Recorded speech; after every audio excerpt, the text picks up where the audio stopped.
Alright guys, welcome back to another video. Wanted to go over the steps and procedures for changing the axle U-joints on your Jeep JK. This kind of goes along with most other Jeeps or most vehicles that have front axle U-joints, not the CV shaft style. So what you're going to need here, what I like to use is a ball joint press. You've got the axle nut for the Jeep JK, 36 millimeter. You've got your actual U-joints. I'll put the part number in the description. Torque wrench so we can torque down everything. We got a 12.13 millimeter wrench and socket. This is for the wheel bearing bolts. And then I've got these two extra sockets. These are going to be used to punch the caps through. So you want one that's the same size as the cap, a little bit smaller. And you want one that the cap easily fits inside of. That'll be used with the ball joint press. So other than that, these are the majority of the tools that you will need. But what you have to do first is diagnose the problem. Know that the U-joints need to be changed. So let's go and look at what my Jeep is doing.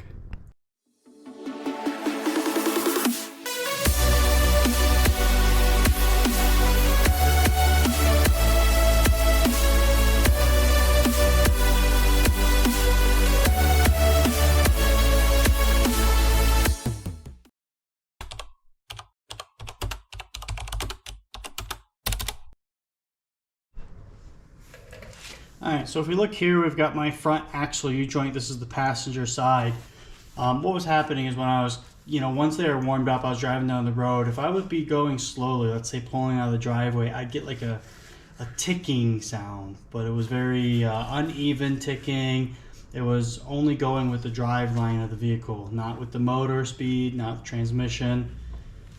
It's not doing the ticking noise right now simply because they're cooled down, but what you can tell by, not actually by looking, but just by feeling.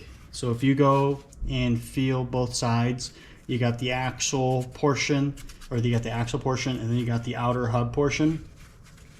Touch them both and spin the wheel back and forth, and you can feel that these two the axle ears are moving differently. They're not one solid piece because of the U-joint. There's some slop in them. So that's what I'm looking for when I'm testing my wheel or U-joints. So you can spin it and you can see there's slop. You can't see, but you can feel that there's actual slop in them when you go back and forth. That's one sign that the actual U-joints are going bad.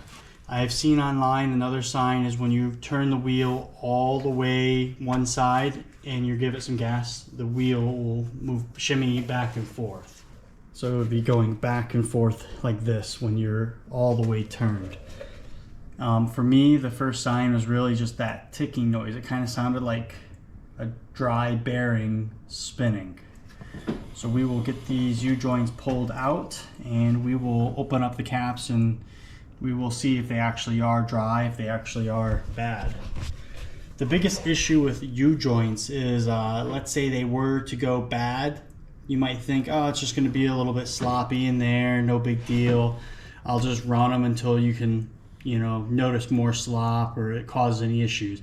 The thing about U-joints is when they go bad, if something were to happen, it's going to break these actual ears off, or it possibly can. So you're not only changing the U-joints, you'd be changing the axle shaft. So that's not good. That's why you definitely, if you can tell your U-joints are getting a little worn out, it's time to just change them. Don't wait for them to get real bad. So we will start with taking the tires off. Then we need to remove the caliper. Before we take the tire off, we're going to do the axle nut first. That way we got a little bit of leverage by using the actual tire to hold the whole assembly from spinning. And then after we do the caliper, take off the rotor, take out the wheel bearing, and then we will pull the axle out. Then we will put it on the bench and change out the U-joint. So continue to watch to see this procedure and we will get it done. Also take note, I have 2 jack stands and I've got the actual jack under the front axle. You never want to take any chances and have a car fall on you, or it's just something unsafe. So always make sure you jack up your vehicle and use jack stands, proper safety equipment, chuck the wheel if you're on an unlevel surface. So again, thanks for watching.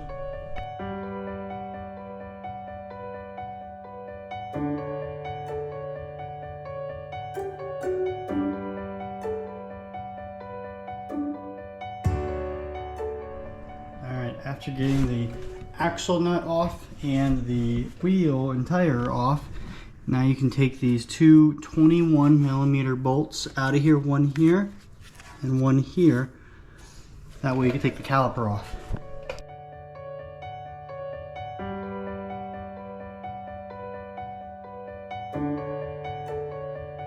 You can now work on getting the wheel bearing disconnected.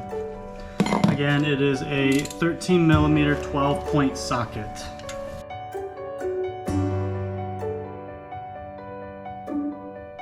Alright, when you loosen these wheel bearing bolts, you get them out to where they're out just a little tiny bit. You can see on the back side here, there's still a lot of threads showing. Get all of them loosened up. And you're going to take your hammer and just give a little tap. What this is going to do is use the bolts to push out the actual wheel bearing.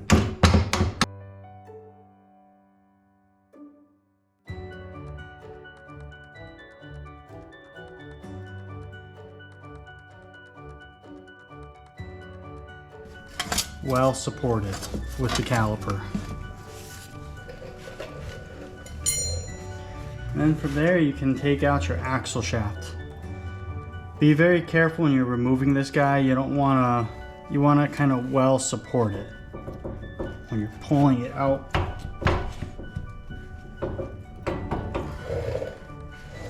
Sometimes it can be in there a little bit.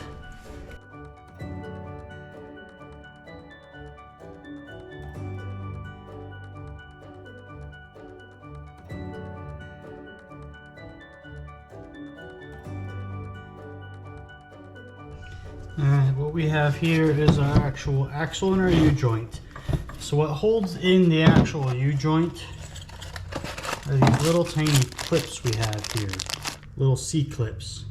So before we can actually do any type of pressing to remove it, we need to take them out of the actual axle. Take a flat screwdriver, and I always use a little hammer. I don't use a big hammer. Get on the edge of that C-clip. See it kind of come out. See it right there, ready to come out. You just take it out the rest of the way. Do the same for the long part of the shaft. You can use the hammer method.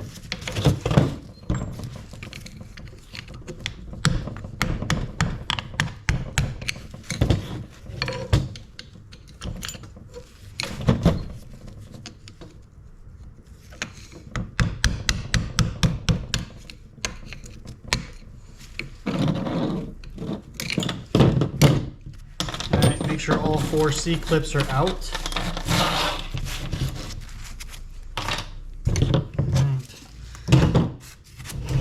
Just like that, the axle's ready to pry out of there. Alright, the GoPro is not recording this passenger side, so I will show a video of the driver's side on how to do it. Alright, so let's take out the U-joint on the driver's side now.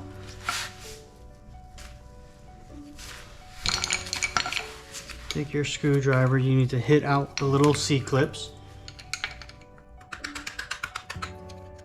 4 of them total. Start by doing little love taps to get this guy out.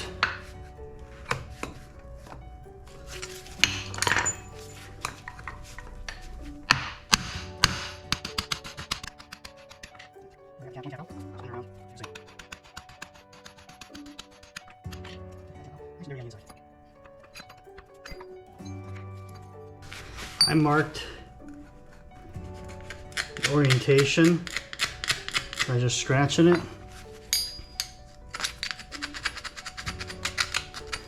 And scratching it. Okay, now we need to get this side out so you can hit the actual U-joint. The method to use an old cap.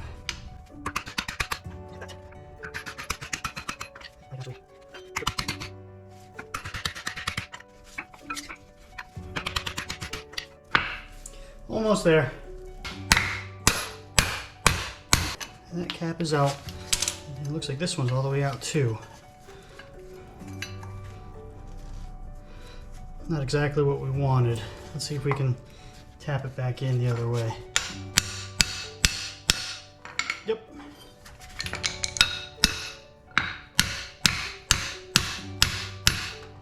Cap's got to go out.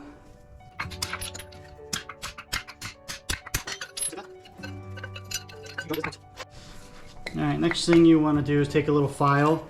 Just file out the inside of the ears. Just to make it nice and clean. Start by taking off 2 bearing caps, being cautious. Make sure any needles that come out of them, just make sure no needles come out. And there's 2 little ends on the cap. So you can take your U-joint, put in one end, and then you gotta feed in the other. I was having the same issue over on the other side, and it actually required me to grind a little bit on the ears. So I will show you what to do in this case of the U-joints not going into the actual ears here. So let me grab my grinder. So I actually had to grind some of right here off.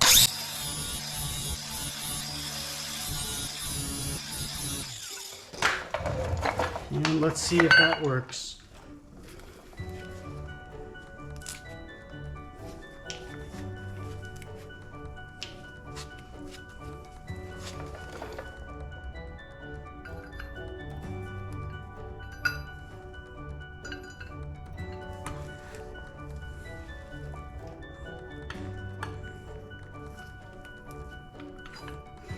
Needs a little bit more.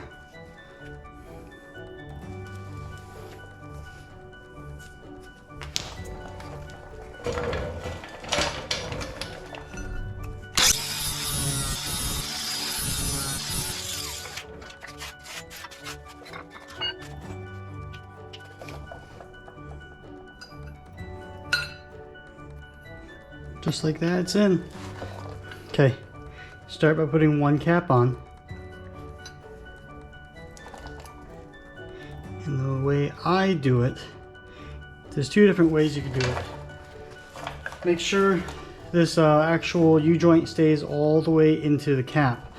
So you gotta make sure it's all the way in whenever you're doing any type of moving, hitting, configuring of it, okay?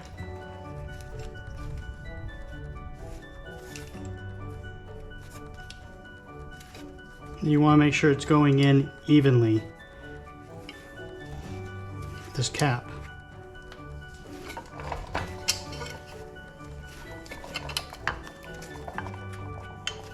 And you want to make sure this piece doesn't come out.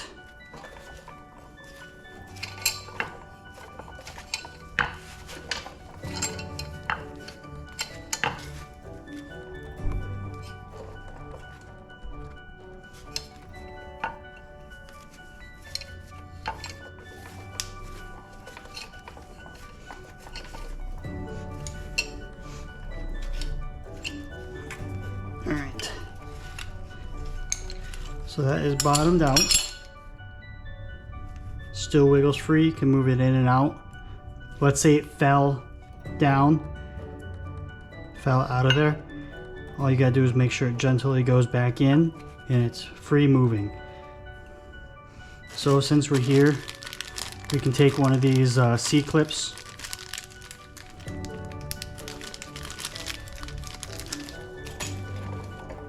And it gets inserted right in this little spot. Snaps right into place, just like that.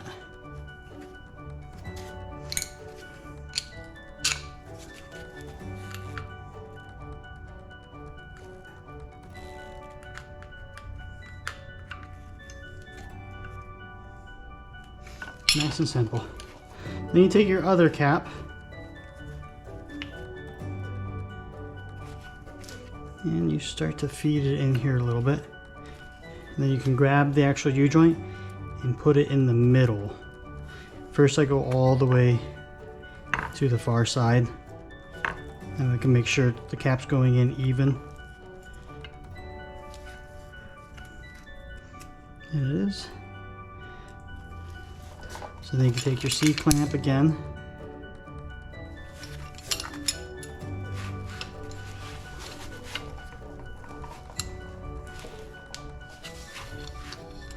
I like using these smaller C-clamps than the ball joint press, just because it's so much easier to manipulate. You don't have to worry about big heavy tools falling in and out. So put a little bit of pressure on it, and then you can go back to the other side. So right now it's kind of hard for me to push in this way. It just means the bearing's off-centered a little bit.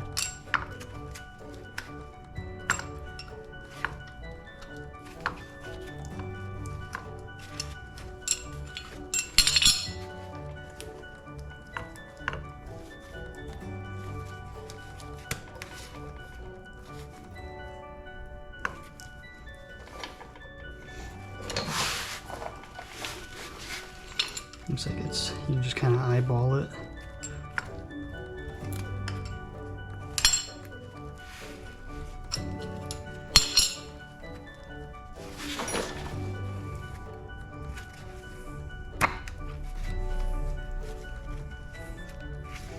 There it goes all the way in now.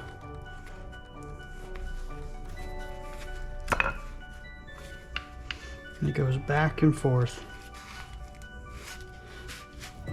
So then now you can take this actual clamp and you can kind of start to drive it in a little bit. All right, starting to tighten it. See how it goes back and forth nicely?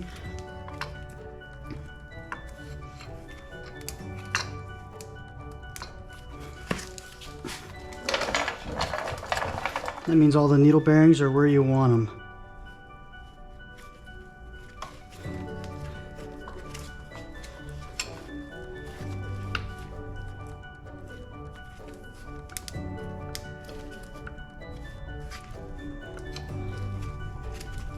Keep it in the center, and you can tighten it up.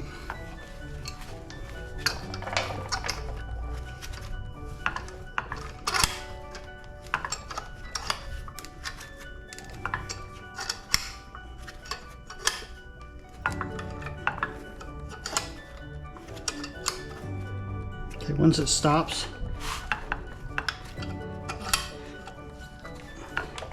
means the cap is basically bottom out on this side. And what you can do is take your hammer, lightly tap here,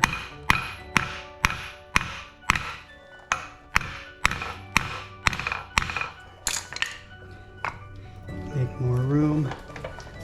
You just got to make enough room for the C-clips to fit in there.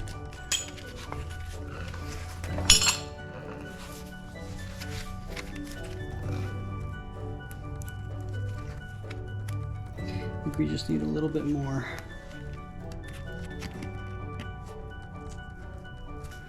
So you're not quite in there. So you just tap it down a little more. You can even get the an old cap on there. Little C-clips the rest of the way.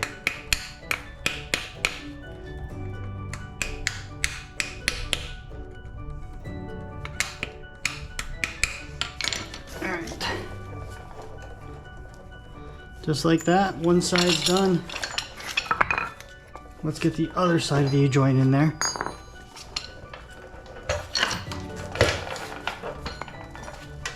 And on this outer axle, we had the same issue where I have to grind some of it away.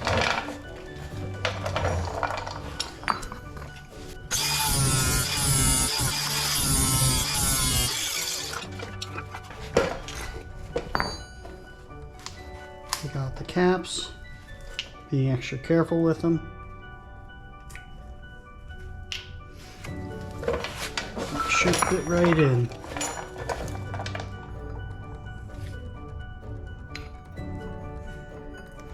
Okay, just like that. So you can take your one cap, feed it on. I set this cap on the ground.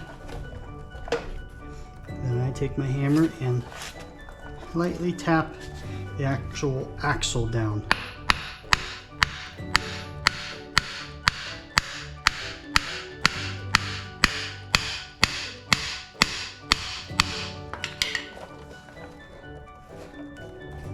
Alright, and you take your other cap.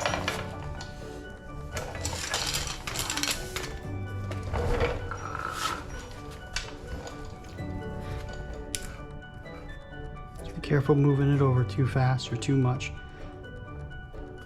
You want the cap to be started in there.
Okay, and see how it moves freely? Means all the bearings are where they need to be.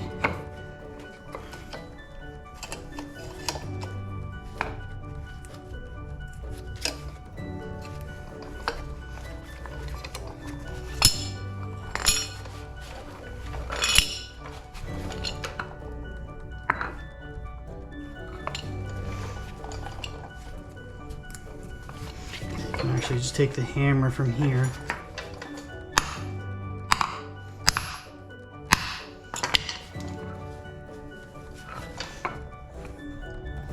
Okay, and then we'll do the C-clips.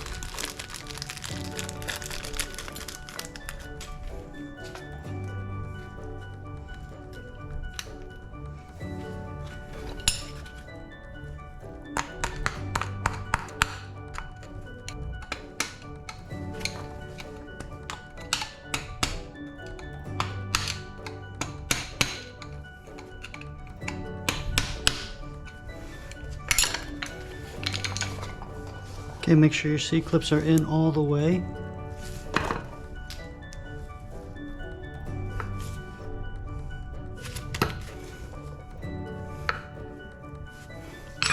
Okay. The last thing about doing U-joints, that's one of the most important things I'd say, is if you feel there's a little bit of tension going up and down, left and right, you got to take and smack each ear to seat the bearing outward. So we'll smack down, down, spin it, down, down, and then take and grab the other side and do the same thing. Down, down, spin it, down, down. And you see it's nice and loose in there now. So that's how you change the U-joints on your axles. And let's put it all back together, torque everything down, and go for a drive. But here we will insert the actual axle. Don't forget your little plastic rings here. They just kind of help balance the axle when you're inserting it down the shaft. That way you're not pushing on the actual seal.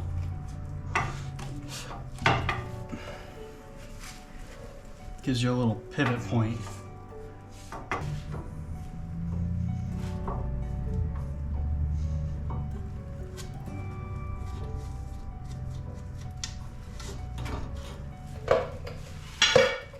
What I did was use that pry bar to kind of lift up the end of the axle shaft as it goes into the differential.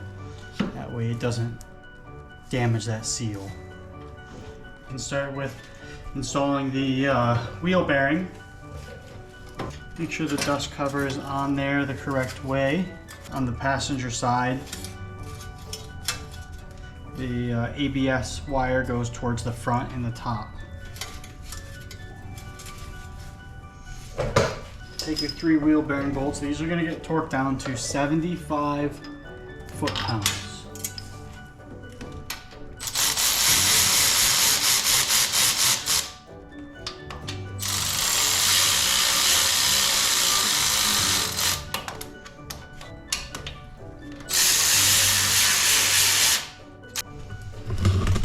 So we're going to torque these down to 75 foot-pounds. And then we'll get the axle nut on there. That'll get torqued down to 100 foot-pounds. And then we will do the brake caliper after that.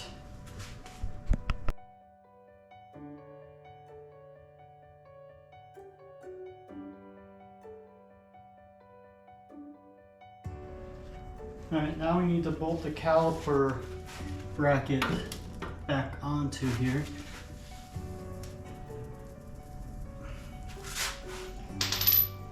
To look at online, it looks like it's 120 foot-pounds for these 21mm bolts. These guys. And I'm gonna add a little bit of red Loctite.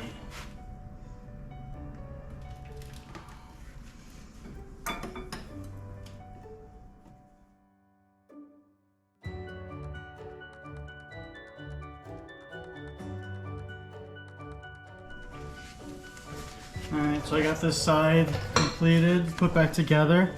We can do the same test that we did earlier. Kind of touch both the inner axle and the outer shaft. And give it a little thrust back and forth and see if you feel movement. I don't feel any slop in there, so it is a good difference than what it was earlier. So hopefully that was our ticking noise. So let's go on to the other side and get that side completed.